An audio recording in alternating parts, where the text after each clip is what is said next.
HR leaders, what's on your mind these days? Is it AI? Is it the economy? The talent market? Remote work? Retention? DEI? Pay transparency? New laws? Our 2024 Workplace Trends Report outlines how HR leaders are thinking about these challenges and what they believe will help their organizations overcome them. Want to find out what they said? Head on over to peoplemanagingpeople.com/Workplace Trends 2024 and download the report to find out.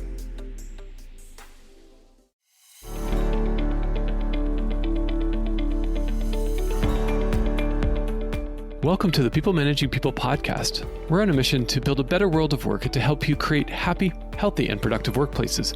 I'm your host, Tim Reitzma. Let me ask you this. Do you run from conflict or do you hit it head on? Be honest. Maybe you aspire to navigate conflict in a productive way, but things still go sideways.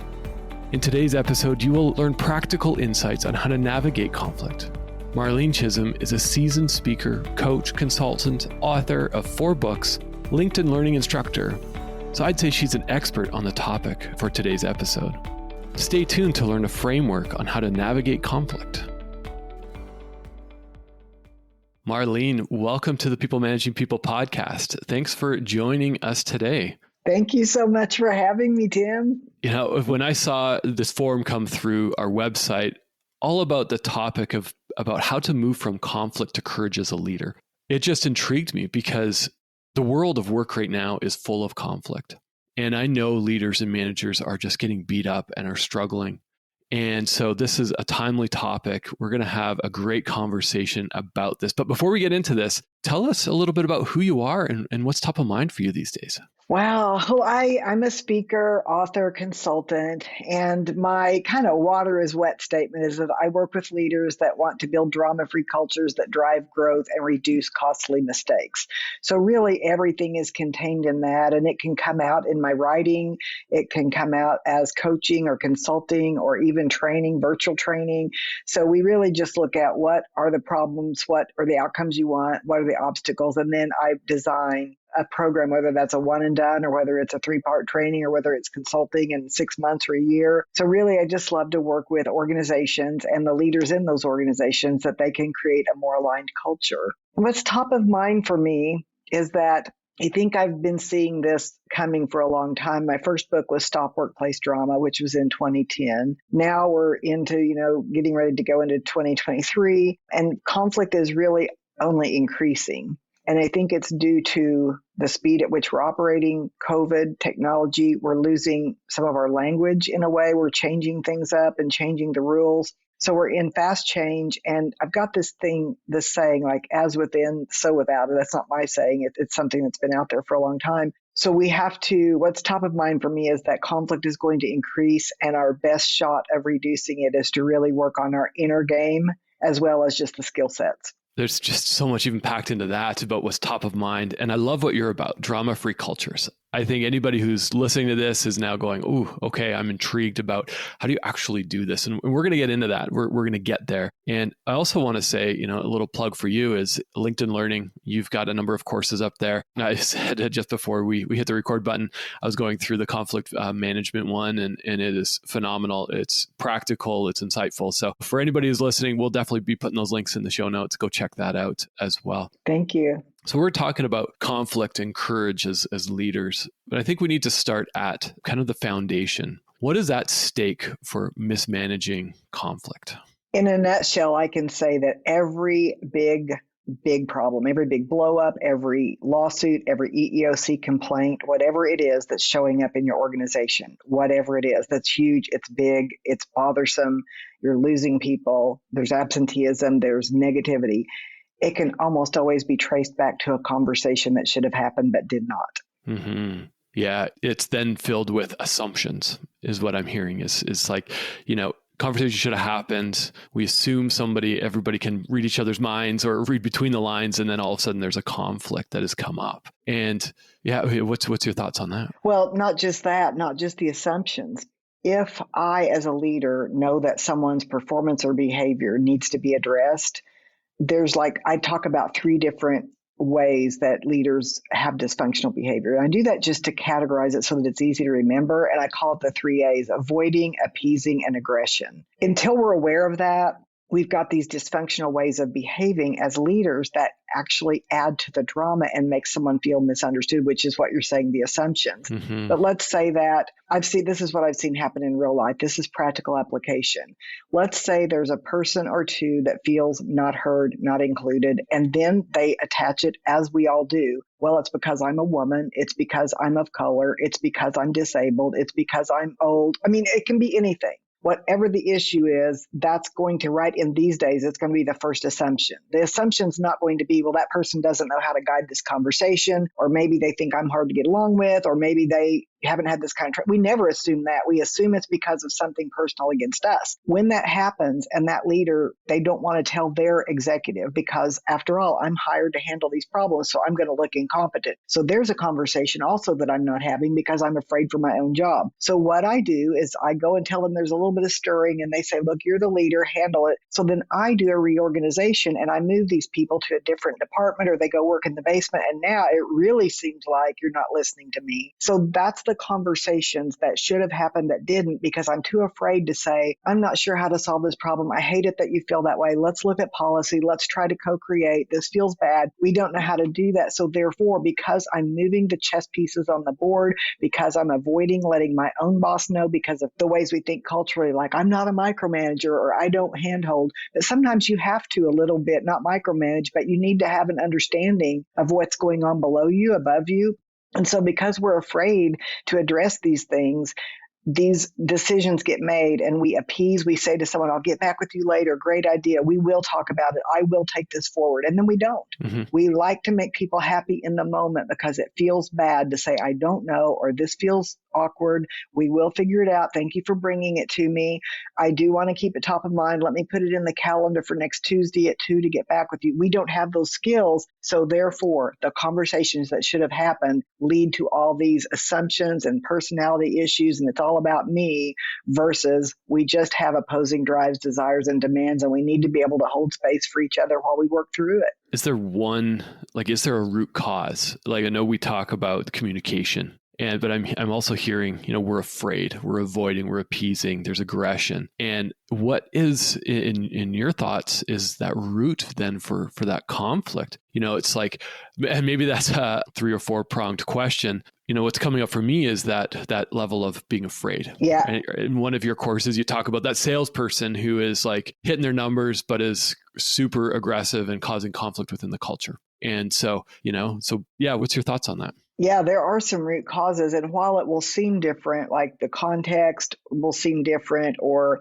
we have to put it into context, what's going on. And I have processes for doing that. But I believe at the very, very root, there's a couple of things. The first thing is how we view conflict to begin with. We define it in our minds without really clearly understanding what it is. So we define it as a war, a win-lose. I'm gonna lose something. They're gonna lose something. We'll not be friends. So as long as you see conflict like that, you will struggle. If you start to see it as opposing drives, desires, and demands, it makes you more curious. So in my book, I talk about 2 arrows going in opposite directions. So if I say, well, apparently there's opposing drives, desires, and demands, I now want to know what your demands are, what your desires are that hasn't been spoken. I want you to understand mine instead of assuming that you're against me, you have a character flaw. It takes the personality out of it and makes it more about the curiosity of what's driving you to want this, what's driving this disagreement, what's driving your need for this much budget when I need X amount too. Unless I ask you, I don't understand, and I'm assuming that you're at war with me, which could be true, but at least getting curious will resolve that. So we've got to redefine conflict, not in such a way that I embrace it, it helps me grow. That's true, but I never really embrace it myself, especially, the more you grow, the bigger your conflicts, because you have to grow into what I call conflict capacity. So as you grow, it's not like you never have conflict. It's just that they're bigger, they're different. And so anything that makes you afraid shows you where your capacity is. For some people, their capacity is if someone raises their voice one piece, they can't take it. Where is your capacity for disagreement? Where is your ability to trust yourself and set boundaries? So you've got to expand that in order to be able to move forward and to be able to handle bigger conflicts. So the first one, I think, is in that way we define it. And I think the other root, and there may be three, I haven't thought about what could be three roots, but the other one I do know, well, yeah, there is. I thought of it now. So the second one is exactly what you just said is people are afraid of the emotions that come up. We don't know how to handle that queasy feeling. Then we ruminate. Then our mind is going to make up stories. That's just what the human mind does. We're going to make up assumptions and stories and narrative, and we're going to ruminate, and it's just going to be what we talk about. And so we hate that feeling. It's just like opening up a bill that you don't think is yours. Like, there's a bill from this company. I don't want to look at it because I'm going to get upset. And then I am either going to blow up or I'm just going to go out and shop because it makes me feel better in the moment. So we don't like the feelings that conflict brings up for us. It affects us at the core level of attachment theory when we were a kid with mom and dad. So we don't like the feeling that conflict brings up. And so even aggression is a way to avoid real intimacy. It's just, I'm going to win and you're going to lose. And that's just my coping method. It doesn't mean that I'm really that strong. It means that I don't want to be vulnerable. So we have these coping methods that have to do with covering what we feel. And then finally, it is that we don't have the skills to know where to start and how to stay on track in a conversation that starts getting derailed. So I'd say that's the three roots. The way we define it, our inner game, like the feelings and emotions, and the skill sets. I couldn't agree more. It's just even that definition of conflict. We're afraid of that emotion, right? Even what you said earlier is if we're defining conflict as, well, this is just a win-lose, or we're at war now. Somebody's going to lose here versus, hey, let's get curious. What's coming up here? Using some simple coaching techniques of, tell me more about what's happening. How are you feeling? Instead of jumping right in and potentially blowing something up that shouldn't be blown up. Not saying that needs to happen in all situations, right? If somebody has said something or a behavior is totally out of line or contradictory or, maybe not even legal according to your employee rights, you got to navigate that carefully and cautiously. But I really want to talk a little bit about some of the techniques to reduce resistance of conflict, because I think it ties into that third point, the skills to navigate. We're not here to say, hey, guess what? If you follow these techniques, there'll never be conflict ever again. That's just not going to happen. But what we can do is become more aware, but also reduce the resistance to that conflict. Instead of digging our heels in and saying, let's go, what are some techniques that you can teach us or tell us about? I have so many. I don't even know where to start. One technique is conceptual, so I'll start with that one. One technique is to, first of all, clear up your inner conflict before you try to address something with someone else. What I mean by that, in my book, I make this profound statement that some people disagree with until they think of it further. There is no conflict unless there's first an inner conflict. And what that means is I may need to talk with someone, but I also want them to like me. So there's my inner conflict, is I'm afraid that in talking with them, I lose favor with them. I have to change the desire for revenge or the desire to appease and change my desire for us to work together. So that has to do with clarity of intention, which leads to my second point. If I can clear up all my other stuff, because so often we think, well, I'm going to have a conversation to help them improve performance. But the real conversation is I couldn't wait to document you because I've been holding some things against you for the last year. And now it's time for that yearly performance review. And I'm going to document all this versus we should have had a conversation 6 months ago. I noticed something, I didn't bring it up, and now I'm using the performance review to justify documenting, which will lead to firing. I find that to be like one of the skills is clean up your own inner conflict first and then address things quicker. Small things, address it quicker and give people a chance to fix it. Secondly, is when you have a conflict to really set a strong intention. Where are you going in the conversation? What is this conversation really about? Is this conversation about participating as a better, more effective team member? Is this about being more effective in your job and completing your documentation? Is this conversation about a behavior that I see in meetings where you interrupt and you roll your eyes? What's it about, and how can I turn that into something positive? I want to talk about how we can have more productive meetings. And then I want to get underneath why this person is doing what they're doing. So you want to be able to set a really positive, forward-moving intention, not an intention about the past. I want to know why you're rolling your eyes at meetings. I want to know why your sales numbers are down. That's not a positive intention. That's very accusatory.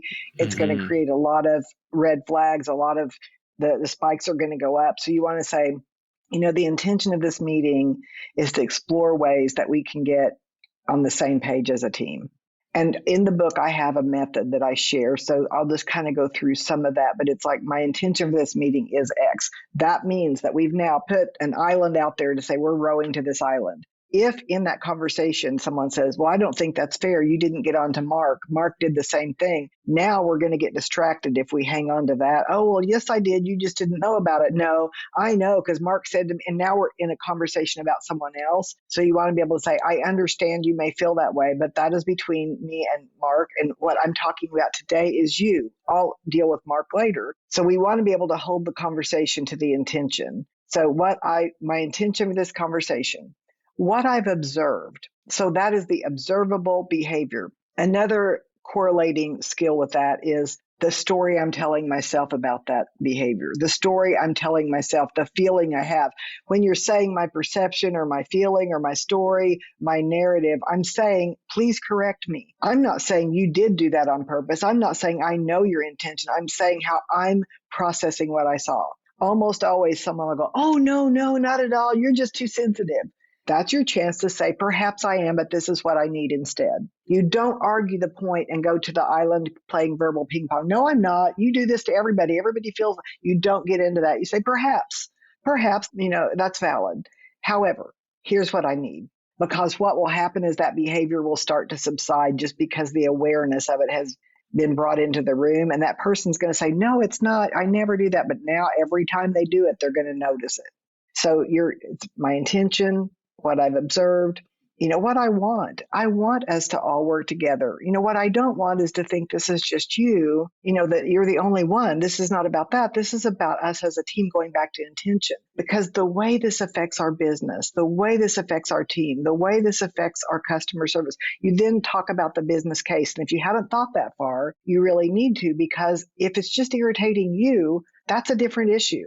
But if it, as a leader, if it's affecting customer service, if it's affecting people are quitting, and I have a suspicion that the toxicity, I don't know that it's just you. I don't want you to think it's just you. I plan on talking to everybody, but we have to put a new stake in the ground here. So you really keep it about the team, about everybody, not just about you, but about your behavior was this, and that's what I can work on with you. And so you're walking through this linear kind of skill set. With that skill set, you can use these skills independently. So there's a lot of skills, and it's used as a blueprint, but you could also just say, let's say that you're at a meeting and someone folds their arms. Kim, I've noticed you just fold your arms when I mention the new initiative. Do you disagree? I'd love for you to speak. Walk me through. Kim might say, I don't know, I'm just confused. Now you're opening up a conversation. Or Kim may say, no, I'm just cold. Okay, well, please come to me if you're concerned about it. I just misread that.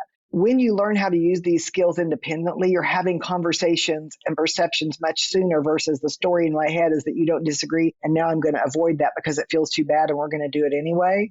I get to let you say you don't like it. And it's okay for you not to like it. It's not my job to make everybody happy. In fact, I was just at a conference where I asked people what they'd like to get out of it. It was a big, long general session. And someone said, my goal is to make sure that when we have conflict, we can get everybody to being happy and agreeing and being on the same page. And I said, well, unfortunately, I'm going to disappoint you, because part of being a leader is making decisions that others will not agree with. They will not understand. It won't benefit their end game. And you have to understand the bigger picture and let them be okay with their dissatisfaction. And then they get to decide, do they stay on board or not? That'll be their decision. But at sometimes the upper level makes a decision, and it's something that we on the front lines do not understand, but we still have choice to stay or not to stay. And so you have to get to that place to where you're not about people pleasing, but more about alignment.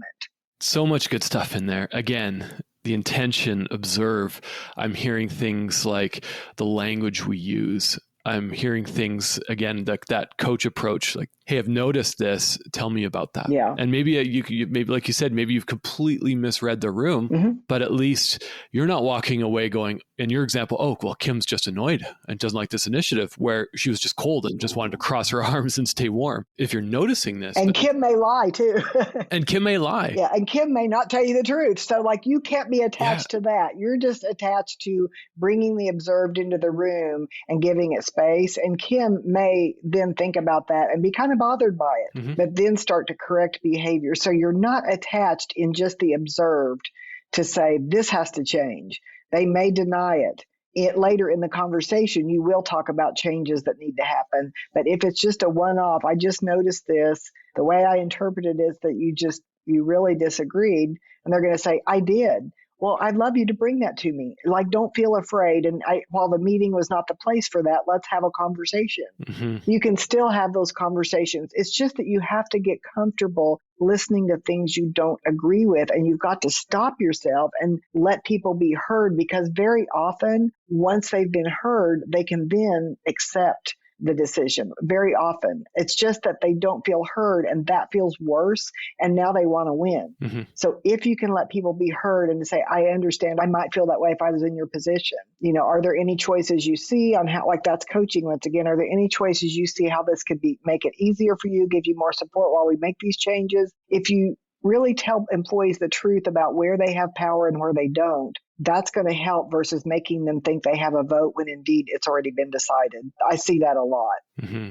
Yeah, I've seen it before. I've been at exec tables where somebody says something, and in this particular example, the CEO just came out and blatantly said, I don't agree with you. You're wrong. This is why you're wrong. This idea is a dumb idea. And then just proceed to move on. But yet now this individual, and I remember sitting across the table from this individual who just basically just curled up and didn't speak out ever again. Mm-hmm. I've been on the receiving end of that, where there was not that sense of a healthy conflict. So what I'm hearing and what's coming up for me, and also coming up in like when I'm researching you and this topic, is a direct correlation between the workplace culture, the culture that we have in our workplaces, and conflict. And do you agree with that? Do you agree that we have to have a culture set up to be able to handle conflict? We can't just say, oh, we believe in radical candor, but you get around the exec table and everybody's just wrong and the CEO is always right. So tell me your thoughts on that.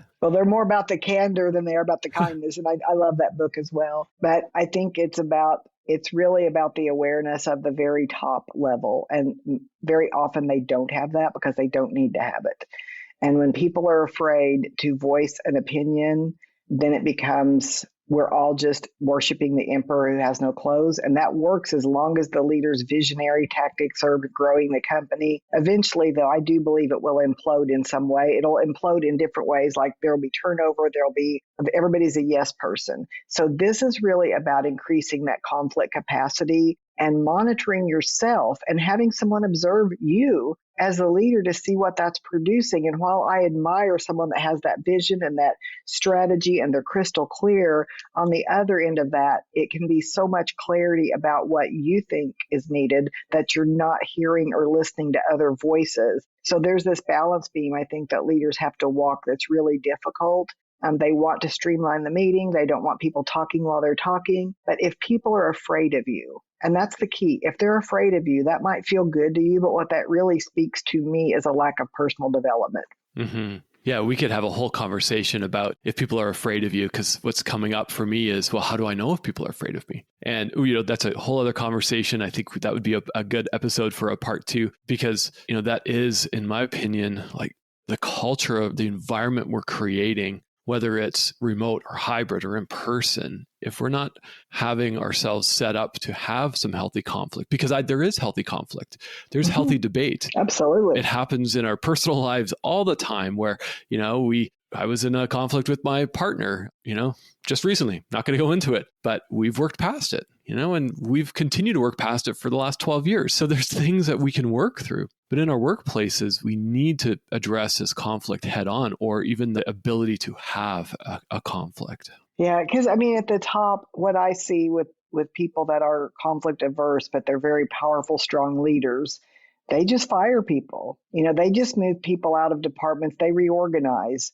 And this shows where they could use some growth. And I'm not here to debate whether or not that works for them. It does work, or they wouldn't keep doing it.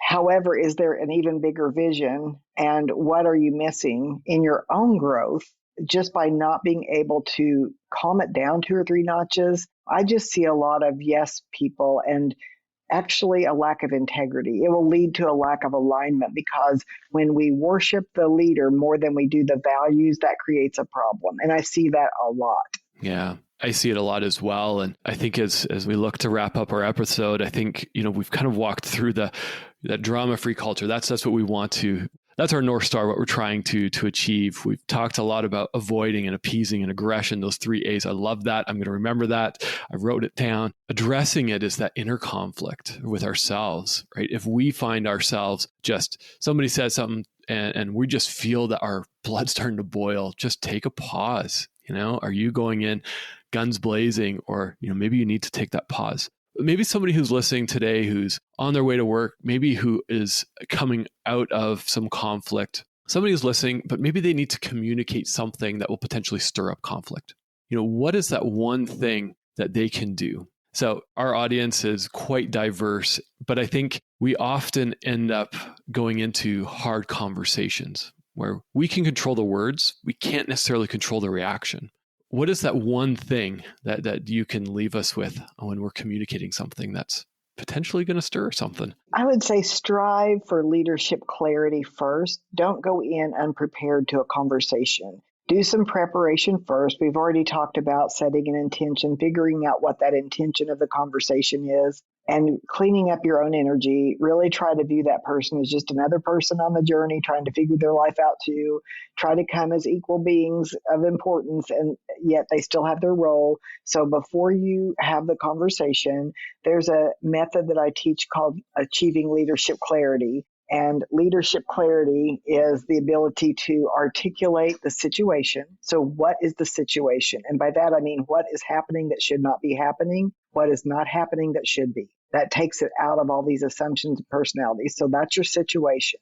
Then it's about saying, what's the outcome we need in this? Like, what's the best outcome for, based on where we are? Now we have 2 points of attraction. I call it the boat and the island. Then the next place that you want to, this is your prep work before you have the conversation. The next piece that you want to answer is, what are the obstacles? Is it resources? Is it skills? Is it willingness? What is it? A person? Is it a situation? Is it a client? What are the obstacles that's going to keep us from getting to that outcome? If you come with that knowledge before you start, you're going to have a better conversation. Otherwise, it's easy to get triggered into the aggressiveness that you're afraid of or the tears that you're afraid of. So you've got to have a clarity within yourself before you have the conversation. Don't wing it. Don't say to yourself, we're all adults. This will be okay. Well, they're just going to have to like it or lump it. Get really clear about what this conversation looks like, and then get really clear about the follow-up for accountability. Because without that, even a great conversation where you feel like you had the courage, you did it, you said it, they agreed, you're hugging, you're singing Kumbaya, without meeting again in 2 weeks or 1 month or whatever that is, it's going to go back to old patterns. So otherwise, it's going to be really uncomfortable if you think it was resolved, and then it starts filtering back into old patterns. So you want to set up a time to revisit and to talk about their growth or their stuck places. And I always say that the answer will come through the conversation, not before. So you have to have the conversation and leave enough space to figure out what's really going on. Such good insight and advice. And I'm, processing this myself as I'm a father of kids, and I'm a partner, and I work at an organization. Like, conflict comes up, within our week. I love that. Articulate the situation, the inner work, because if we aren't prepared, things are going to go off the rails. It just happens. Because now we're speaking out of emotion versus collecting. Mm-hmm. And for some people, you can prepare really quickly, 10, 15 minutes. That's all it takes. For some, like myself, sometimes I take a lot longer to prepare. I was in a conflict a while ago, and it took me days to just articulate and just talk things through with a trusted advisor to just to ensure, like, hey, am I out to lunch here? Am I like misinterpreting things? And because I wanted to make sure that I'm approaching this with level-headedness. So do that inner work. Absolutely. Even if it's as simple as, I know you have plans, everybody has plans tonight, but we have to get this software update pushed out today. That's going to stir up conflict. Mm-hmm. Just navigate that, the obstacles. I love that insight. It's crystal clear. And for those who are listening, it's articulate, figure out what you think is the best outcome, the obstacles or barriers. Don't wing it and follow up. Often we have a good conversation, right? Marlene, we've had a 30-minute conversation. If I think the conversation went well, but I didn't follow up, let's say with an email and say, hey, can you give me some feedback? We don't know. So follow up with an email, document it down, making sure everybody's on the same page, because we want to avoid that miscommunication and those assumptions. And every time you change your mind, and it's good to change your mind, it's not bad, but every time you get new information, you say, oh, it was really this. Okay, well, then we're going to do that. Every time you do that, there's 3 other people that affects. Mm-hmm. So every time you make a change and it affects more than one person, which it almost always does, you have to close that loop. And I think that's a skill that's missing. Another skill that's missing is if we agree that there's going to be an outcome that's measurable or observable, then I need to put on my calendar as the leader. I've told them to check back in with me in 2 weeks at 2:00. Do I just let that go? No, I put a note in my calendar. They should be checking back in with me 2 weeks, 2:00. Let's see if they do it. If they don't, that is a skills issue. It's not a character flaw. They didn't put it on their calendar. Now you know there's a skills issue, that this needs to be standard operating procedure. When we make a commitment, we put it on the calendar. So it's very much either skills, resources, clarity, willingness. You need to find out what the issue is. And sometimes it's really about giving someone an additional resource for a while so that they can be supported versus they don't care and they've got a bad attitude. Yeah, I couldn't agree more. It's that follow-up, that accountability piece that it's just good practice, especially when there's a conflict or even when you're leading teams or assigning those initiatives. Marlene, I've learned a lot in this episode, 30 minutes of jam-packed insight from you. Tell us how people can reach you. Well, where can people get a hold of you if people need to hear more? You can email me, Marlene at marlenechisholm.com. Go to my website, marlenechisholm.com. So my name is everywhere. LinkedIn, I have a lot of followers and connections. You can say you met me on this show, on this podcast. If you want to, you can follow or connect on LinkedIn, Marlene Chisholm. Perfect. And in the show notes, we'll also put all those links. We'll put a link. I know you've referenced one of your books. You've got 4. You've referenced one of them here. We'll put a link to that as well for those who are listening and want to learn more. If there's a conflict that you've been avoiding, or you just don't know how to navigate, or maybe you're stuck in, you don't need to go at it alone. Reach out to myself, Marlene, look for some advice. You can find us, reach out to a trusted advisor, not somebody who's going to tell you what you want to hear, but somebody who's going to say, no, I think you're wrong.